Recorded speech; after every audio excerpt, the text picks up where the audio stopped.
Bueno, pues como cada martes sí, martes no, independientemente del mes, de las fiestas, del clima, de todo, tenemos a nuestro querido amigo Alejandro Bancalero con nosotros en Estilo Sevilla. Alejandro, buenos días. Antonio, buenos días. ¿Qué tal? Yo bien, ¿y tú? Feliz año ante todo. Igualmente. Bien, Muchísimas bien. gracias. Aquí trabajando un poquito hoy. Bueno, te has portado bien, ¿no? Bueno, vamos a ver. Todavía no han llegado los Reyes. Todavía Esperemos. estás a tiempo de portarte bien o de ser travieso. Pues sí. Ay, qué de cosas. Bueno, yo creo que a partir del lunes empezará la vida más o menos normal dentro de la situación, porque claro, el viernes es el día después de los Reyes Magos, ya estamos a viernes, después el sábado, el domingo, el lunes ya empieza una semana con días normales. Al día 10 prácticamente no se restablece todo y bueno, los colegios, todo, pues volveremos más o menos a la vida normal, ¿no? Totalmente. Bueno, de hecho, tú no paras de trabajar, nosotros tampoco, ¿eh? Pues, Alejandro, ¿qué te parece si hablamos hoy sobre la incapacidad permanente total para la profesión habitual? Sí, pues mira, sí, vamos a hablar un poquito de este tema. Es un asunto que se da mucho en todos los despachos, ¿no? Que nos dedicamos a estos asuntos, puesto que, bueno, pues es muy habitual, ¿no?, que cualquier persona que haya podido tener un accidente, bien de enfermedad común o enfermedad laboral, pues quiera reclamar una pensión, ¿no? En definitiva, lo que estamos hablando aquí es de solicitar una pensión que sea prácticamente de por vida, ¿no? O en muchos casos, bueno, por lo menos que se nos reconozca por parte del INS, de la Seguridad Social, y que luego posteriormente a los 2 años se nos puede citar de nuevo para hacernos un chequeo, para ver nuestra documentación, a ver en qué situación estamos, pero en muchos casos lo que se solicita es una pensión de este tipo para tenerla durante muchos años, ¿no? Pues comento un poquito lo que es la incapacidad permanente total. Sí. Es aquella que se reconoce a un trabajador, ¿no? Que por una dolencia o un padecimiento se encuentra inhabilitado para el desempeño de las tareas propias de su trabajo actual, ¿no? La incapacidad total no invalida para llevar a cabo otra profesión distinta. Mucha gente cree que por el hecho de tener una incapacidad, por el hecho de tener una pensión, ya no puedes trabajar en otra cosa. Y no, puedes desempeñar, no en la misma actividad que estés desarrollando. Por ejemplo, si soy mozo de almacén y tengo un problema, no sé, de espalda y tal, pues lógicamente no voy a poder estar en un sitio que siga cogiendo peso, pero sí puedo estar a lo mejor delante de un ordenador o en una oficina, no sé, clasificando expedientes, ¿no? Alejandro, mira, por tener un ejemplo muy cercano, lo voy a poner conmigo mismo, ¿vale? Uh-huh. Imagínate que por lo que sea yo cojo una afonía para siempre. Claro. Entonces yo puedo tener una paga, como se suele decir, ¿no? Tengo una paga porque no puedo trabajar en la radio, pero lo mismo puedo trabajar en otro sitio haciendo 1000 cosas. Efectivamente, por lo que te he comentado, ¿no? Por ejemplo, a lo mejor no puedes hacer el programa y hacer un programa en directo de cara a los oyentes, ¿no? Pero sí, a lo mejor puedes estar en el mismo programa colaborando con algún compañero y demás, o en el equipo. Sí, o escribiendo textos. Efectivamente, escribiendo textos o haciendo un montón de cosas que a lo mejor no es simplemente el poner tu voz a los medios, ¿no? Uh-huh. En este caso al público, ¿no? Pues sí, sería un ejemplo muy, muy bien traído, ¿no? Y entonces yo podría tener, como se suele decir, una paga por no poder hablar y tener el programa como locutándolo, uh-huh, y seguir trabajando y cobrando por hacer textos en un programa. Efectivamente. Lo que sí te digo, y que ahora vamos a entrar en ello, no vas a cobrar de esa pensión que has solicitado y que la tienes ya aprobada, no vas a cobrar el 100% de lo que estás cobrando actualmente en nómina. Ahí lo máximo que podría llegar sería el 55% de la base reguladora. Y ahora también entraremos a lo que es la base reguladora. Vale, o sea que llegarías al 55%. En este caso, o en cualquiera que tengan un oyente nuestro, pues se llegaría al 55%. Siempre y cuando puedas desempeñar otro trabajo. Porque habrá personas que no puedan hacer nada Entonces sí tendrán un 100%, supongo. Claro, ahí ya estaríamos hablando de otro tipo de incapacidad. Eso es. Ahí estaremos hablando de otro tipo de incapacidad. Aquí estamos hablando de una incapacidad limitante, pero parcialmente, no limita totalmente, ¿vale? Que hay muchos casos, Yo creo que es quizás la más común, ¿no? Lo que es la incapacidad total absoluta también se da, y luego la gran invalidez, que bueno, que eso ya es prácticamente no te puede, para que te den una gran invalidez, prácticamente no te puedes mover de la cama y estás en una situación bastante mala, por no decir prácticamente ya casi desahuciado, ¿sabes? Entonces ahí sí estamos hablando del 100%. Y en la incapacidad permanente absoluta también estamos hablando de un porcentaje mayor. Aquí estamos hablando de la total, que es, como bien dice, una enfermedad que hemos tenido, bien por enfermedad común o bien por trabajo, pero que es limitante y que llega hasta un 55% del salario que estamos percibiendo o que hemos percibido a lo largo de nuestra vida laboral, no lo que hemos recibido en estos últimos meses, ¿vale? Claro, antiguamente, claro, con el tema de los cambios a la hora de hablar, eso se decía, le han dado la invalidez absoluta. O por lo menos yo lo escuchaba así, me parece, ¿eh? Sí, bueno, yo te digo, está la persona tuvo un accidente y mira, le han dado la invalidez absoluta. Bueno, ya te digo, ahora mismo eso se divide en la incapacidad permanente total y en la incapacidad permanente absoluta. Y luego, como te he comentado también, tenemos la gran invalidez. Y luego ya posteriormente, a partir de los 65, 66 años, pues lo que es la pensión normal ya de jubilación, ¿no? Entonces, ¿qué es la base reguladora? Pues una cifra que se calcula conforme al tiempo que ha cotizado un trabajador. O sea, si yo llevo 10 años cotizado o 15 años cotizado, pues se hará el cálculo del cómputo de todos esos 15 años. Sí, como una regla de 3 o un porcentaje. Un porcentaje, se saca de ahí el porcentaje. ¿Para qué sirve? Para calcular bien la pensión de incapacidad permanente, lo que estamos hablando, o bien nuestra jubilación. Y también es válido para conocer lo que se va a percibir si se trata, como estamos hablando esta mañana, de la incapacidad temporal, ¿no? Por poner dos ejemplos, aparte del que has puesto, pues bueno, pues un vigilante de seguridad con graves problemas de espalda, sí. También he puesto el problema del mozo de almacén, o un conductor profesional con una pérdida sustancial de visión, ¿no? Lógicamente el conductor profesional pues no va a poder ponerse a las manos de un vehículo, ¿no? Claro. Efectivamente. En estos casos ambos podrían tener otro tipo de empleo en que no influyera sus limitaciones físicas, ¿no? ¿Qué tenemos que tener en cuenta para dicha incapacidad permanente total?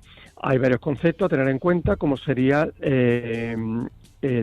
que se entiende como profesión habitual, lo que hemos comentado anteriormente, el momento del denominado hecho causante, cuando se va a producir ese hecho para solicitar dicha pensión, la cuantía mínima que voy a cobrar, y la posibilidad de sustituir las mensualidades, que eso no lo saben muchas personas que nos llaman y tal, no lo saben, la posibilidad de sustituir las mensualidades por una indemnización a tanto alzado. Y ahora luego voy a explicar lo que es. Sí, por favor, porque eso suena a incógnita, por lo menos nosotros. Efectivamente. Entonces, ¿qué consideramos como profesión habitual? Bueno, pues sería el desempeño que un trabajador, cuando se produce la enfermedad o lesión, que le inhabilita para dicho desempeño, ¿no?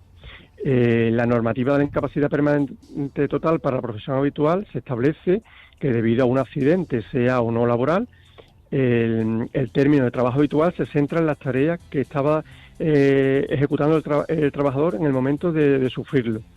Pero si se trata de una enfermedad profesional o no, se considerará como profesión habitual a lo que la persona se ha dedicado durante los 12 meses anteriores a la fecha de inicio de la incapacidad temporal. Ah, ¿solo 12 meses? Los 12 meses anteriores, de lo cual deriva la incapacidad permanente, efectivamente. Por eso te digo que hay que, siempre que se pone en contacto algún cliente con nosotros, alguna persona interesada, hay que distinguir lo que sería si es enfermedad común o bien si es enfermedad profesional. Claro, ¿vale? Claro. La jurisprudencia, que son lo que las sentencias y lo que establecen nuestros tribunales, la profesión habitual no necesariamente coincida con las tareas específicas y concretas que lleva a cabo en un puesto de trabajo, sino aquella integrada por la función en la que el trabajador se encuentra cualificado, ¿vale? Es decir, las que desde un punto de vista objetivo se integran en el ejercicio de su profesión.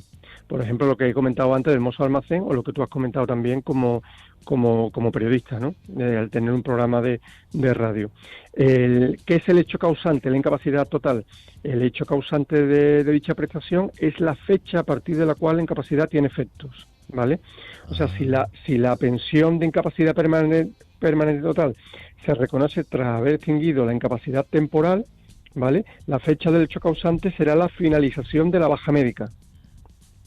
Y los efectos económicos de la prestación, por tanto, se fijarán en la fecha en que se emita la resolución por parte del director provincial del INS, del Instituto Nacional de Seguridad Social. En cambio, cuando la incapacidad permanente en grado de total no deriva de un proceso de incapacidad temporal, la fecha del hecho causante es la de la emisión del dictamen propuesto del equipo de valoración de incapacidades, que es el EBI, ¿vale? ¿El qué? El EBI. EBI. El EBI, sí, EBI. es cuando vamos a la Seguridad Social y solicitamos que nos evalúen, pues ahí nos emiten un informe que es el dictamen propuesto por el equipo de valoración de incapacidades, ¿vale? Es el EBI, ¿vale? Son las iniciales de equipo de valoración de incapacidades. Eso por ahí. Entonces, como he comentado, tenemos también la posibilidad, que eso no lo sabe la mayoría de la gente, de recibir la pensión por incapacidad permanente total o bien solicitar una indemnización. Entro en ello. Con carácter excepcional, una pensión por incapacidad total puede ser sustituida por una indemnización a tanto alzado. Por ejemplo, pongo un ejemplo. Si un trabajador, si es menor de 60 años, debe solicitar este pago único dentro de los 3 años siguientes a la fecha de la resolución. Ajá. ¿Vale? Y si tengo, por ejemplo, menos de 21, en el momento del reconocimiento, durante los 3 años posteriores a cumplir esa edad. ¿Qué requisitos tengo que cumplir para solicitar esta indemnización a tanto alzado? El requisito principal para la petición de abono es que se prevea que las lesiones del trabajador no son susceptibles de mejora. Eso es lógico. Además, debe acreditar que esté realizando o se va a realizar alguna actividad laboral por cuenta propia o ajena, ¿vale? Compatible con la incapacidad permanente total, ¿vale? Y el número de mensualidades que componen la indemnización a tanto alzado varía, lógicamente, en función de la edad del pensionista. En este caso, si tengo menos de 53 años, podría tener hasta 84 mensualidades, ¿vale?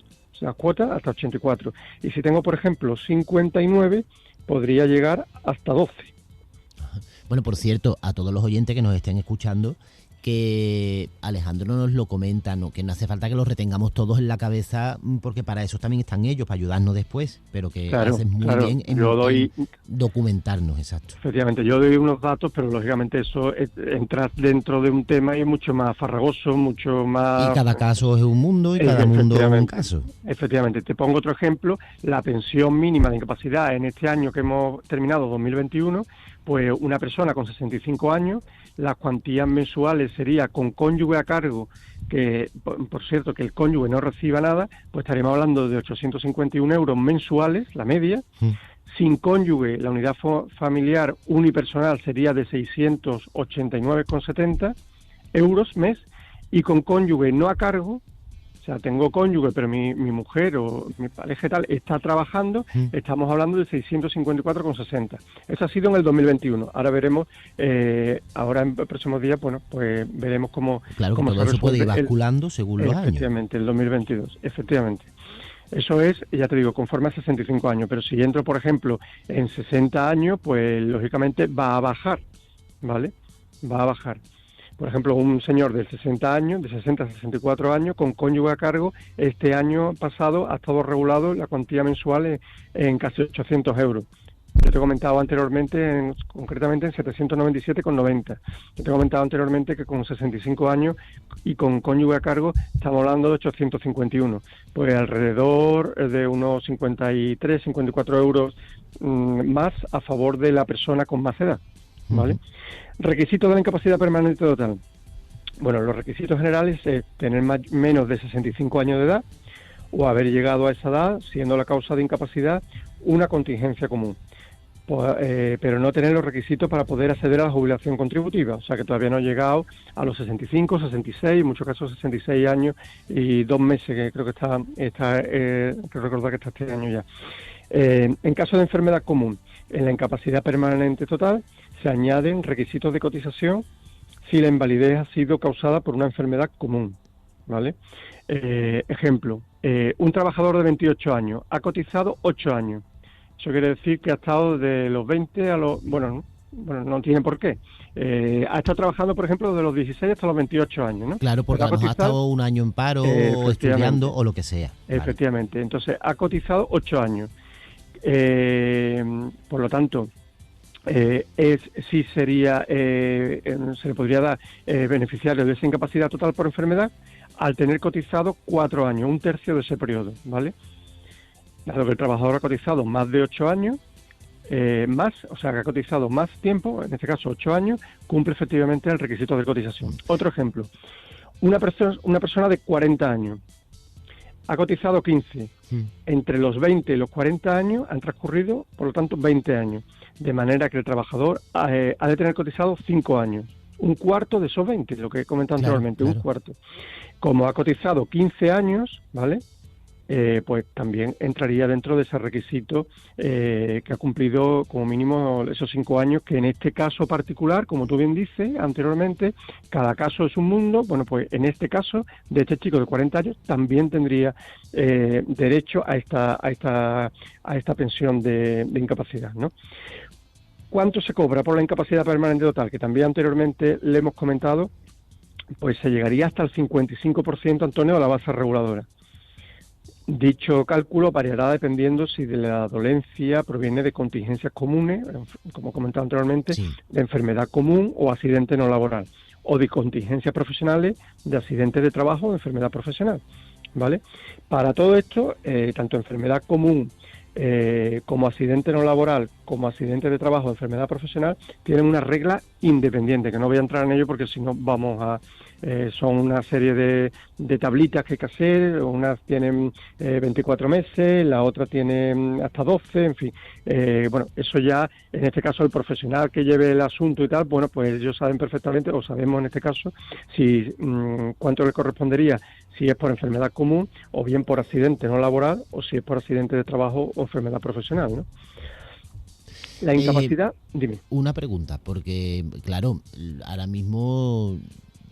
a mí me está quedando claro, pero lo mismo hay algún avispado o avispada que diga, pues mira, yo voy a pedir una paga porque yo ya no puedo ser gimnasta olímpico. Lo mismo no ha hecho nunca nada de deporte. Que no piensen ese tipo de personas más avispadas o que creen ser más listas, que simplemente porque tú lo digas te lo van a dar. Hay que presentar una serie de documentación, como tú estás diciendo. Mucho papeleo, no sé si a lo mejor hay que pasar a un tribunal... No sé. Efectivamente, hay que pasar a un tribunal médico, que en muchos casos no nos dan nada. Ahora luego entraremos, el final de hoy de mi entrevista será eso, que si en caso de que no nos lo diera, pues lógicamente tenemos que acudir a la vía judicial. Que en mi experiencia, nuestra experiencia del despacho es que en el 90 o el 92% de los casos tenemos que acudir a la vía judicial. ¿Ah, sí? Porque vamos, tiene que ser en casos muy claros. En los últimos años, mis 4 o 5 últimos años, pues habré tenido 4 o 5 casos que no haya acudido a la vía judicial. Jolín. Luego en la vía judicial sí se puede lógicamente ganar, y de hecho se gana.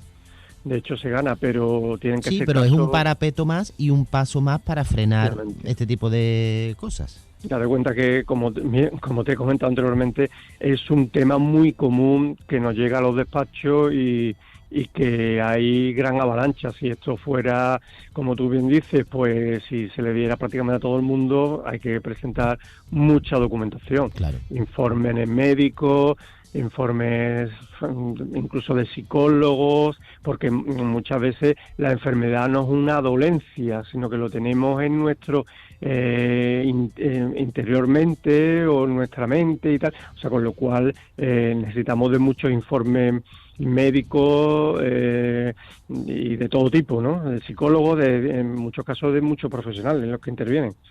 Entonces, ya te digo, es un tema que hay parapeto en este caso ante la Dirección Provincial del INS, y luego posteriormente, pues hay un procedimiento administrativo y que en un alto grado no lo rechazan.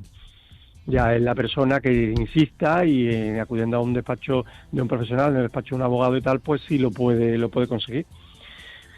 Vale, entonces, como digo, hay otro tipo de incapacidad permanente total, que es la cualificada, y te explico. Es un trabajador que puede solicitar un aumento de ese 20% de incapacidad total tras cumplir los 55 años.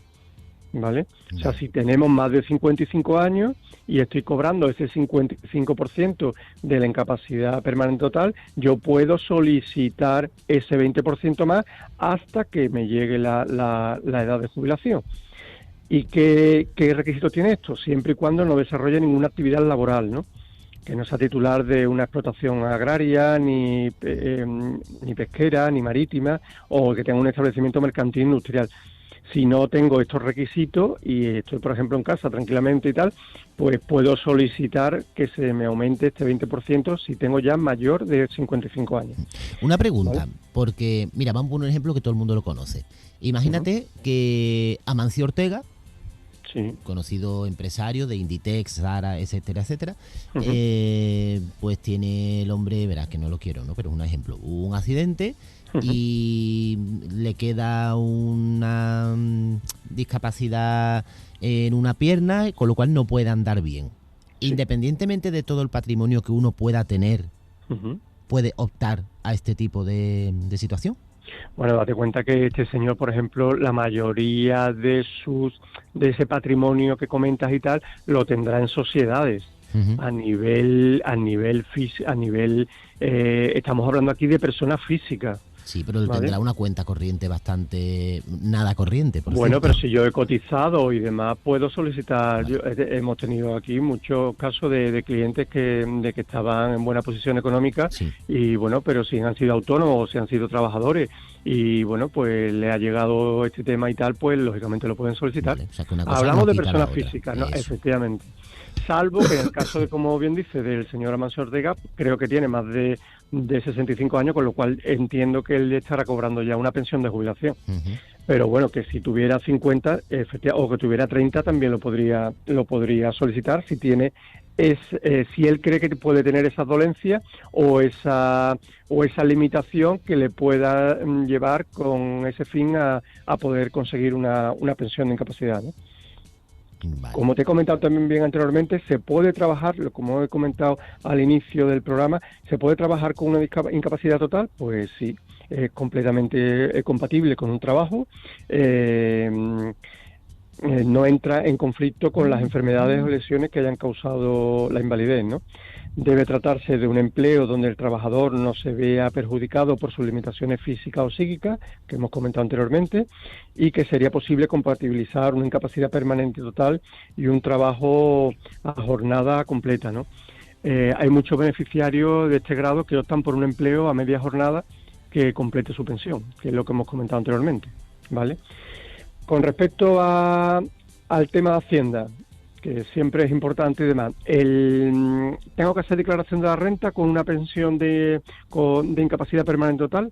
Pues sí.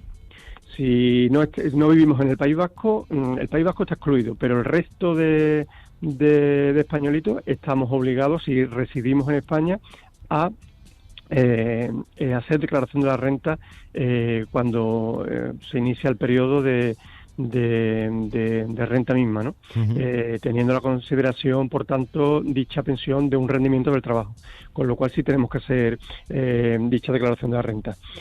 La incapacidad permanente total y la jubilación. Como te digo, los mayores de 55 años, si no trabajan y tienen una incapacidad total, cobrarán, que lo hemos visto anteriormente, hasta el 75%, ese 20% que te hablaba yo que se podría solicitar. Sí.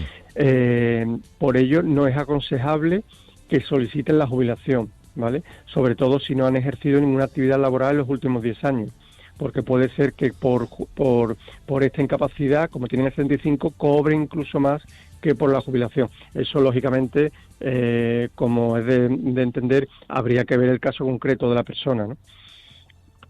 Habría que ver si tiene una base reguladora más alta o menos, en fin, habría que ver el caso en concreto, si podríamos solicitar, en este caso, bien la jubilación o bien una jubilación anticipada, por ejemplo, o bien podríamos solicitar la incapacidad permanente total de este 75% que estamos hablando. ¿Qué pasa? Ya entramos, o sea, hemos estado hablando, bueno, todo lo que es el trámite de una incapacidad permanente total, o bien en este caso podríamos desembocar en una jubilación cuando ya lleguemos a nuestra edad. Y bueno, hemos hablado de informes médicos, hemos hablado de todo, entendiendo que formulamos un escrito y lo presentamos en la Dirección General del INS, ¿no? Aquí en Sevilla, por ejemplo. ¿Qué pasaría si no lo denegasen? Si no lo denegasen, como he comentado anteriormente también, el 90% de los casos que tenemos en nuestro despacho y demás, pues tenemos que acudir a la vía judicial. Anteriormente estamos en vía administrativa, tenemos que agotar esa vía administrativa, y una vez que agotemos la vía administrativa, con lo último que, en caso de desestimación por parte de la Administración, presentamos una reclamación previa, y cuando, si esa reclamación es desestimada, pues tenemos que acudir a los juzgados de lo social. Y ahí solicitar al juez, al juzgado que nos corresponda, solicitar por medio de una demanda, y esperando que tengamos una sentencia favorable de incapacidad permanente total. ¿Qué pasa si el juzgado en una primera instancia, en un juzgado de lo social, no nos lo da?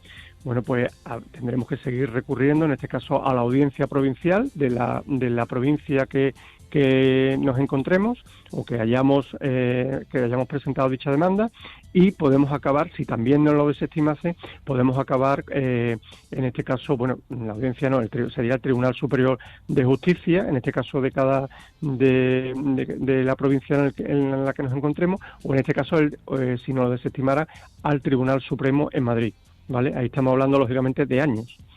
Pero bueno, si no lo diesen en vía administrativa, no nos queda otra que acudir a la vía judicial. La media de este tipo de procedimientos, si acudimos a la vía judicial y nos lo dan en primera instancia, en un juzgado, por ejemplo, de aquí de Sevilla, un juzgado de lo social, estamos hablando de un periodo desde que interponemos el primer escrito a la Administración hasta que tenemos la resolución, de alrededor de año y medio más bien. Año y medio. Eso sería el plazo que está tardando un procedimiento de este tipo. Lógicamente, si luego lo tenemos que recurrir al Tribunal Superior y demás, pues ahí tenemos que añadir un año y algo más de periodo, ¿vale? En conclusión, la invalidez permanente total puede ser una mensualidad o puede ser una indemnización, compuesta de un determinado cúmulo de mensualidades que varían según la edad, como hemos comentado durante toda la charla de esta mañana. En cualquier caso, es un tipo de prestación compatible, como también hemos comentado, con trabajo de diferente índole, al que se ejercía cuando se consiguió dicha pensión. Con una incapacidad permanente en grado total se cobra solamente, como también hemos comentado, el 55% de la base reguladora, aunque al cumplir 55 años, si no estoy desarrollando ninguna actividad profesional, este porcentaje se incrementará en el 20%. Pues esto es un breve resumen de lo que sería la incapacidad permanente total, ¿no? Y que, como digo, pues bueno, pues esto se da muchísimo en todos los despachos que llevamos este tipo de cuestiones, porque es un tema muy habitual por parte en este caso, muy solicitado por parte de la ciudadanía, ¿no? O sea, que no es una cosa excepcional, ni que uno diga, esto no se hace, esto como... Que va. Muchísimo.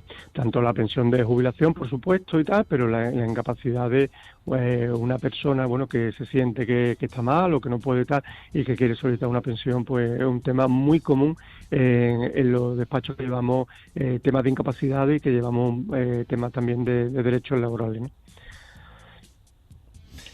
Pues la verdad es que, aunque es mucha información, con muchos casos en concreto, con muchos porcentajes, con temas de los años, de no sé cuánto, de los sueldos, de lo cotizado, nos has aclarado bastante, pero eso sí, a la hora de hacerlo en condiciones y para informarnos bien, pues vamos a bancar el abogados, lógicamente. Pues nada, aquí estaremos deseando que se ponga en contacto con nosotros y poderle atender como siempre, ¿no? Sitúanos y dinos todo tipo de posibilidades para llegar a vosotros. Pues mira, Antonio, te dejo los teléfonos fijo 955-101-585 y el teléfono móvil WhatsApp 654-35-1626. Estamos en la calle 8 de Marzo, que estamos al final de la avenida Vitasa. Tenemos parada de metro, parada de autobús, el 26, la parada de metro Cocheras y bueno, y también, pues lógicamente también se puede venir en patinete, en vehículo, en fin, mucho, en cualquier medio, ¿no? de locomoción. Pues nada, pues aquí estamos como siempre en la brecha y bueno, esperando de poder solventar y solucionar problemas a nuestros clientes. Pues un abrazo enorme. Igualmente. Y felices Reyes, que traigan muchas cosas a los Reyes. Eso, y que tenemos 2 días para portarnos bien todavía. Además, esperemos. Un abrazo, cuídate. Un abrazo, Antonio. Adiós. Adiós. Adiós, adiós.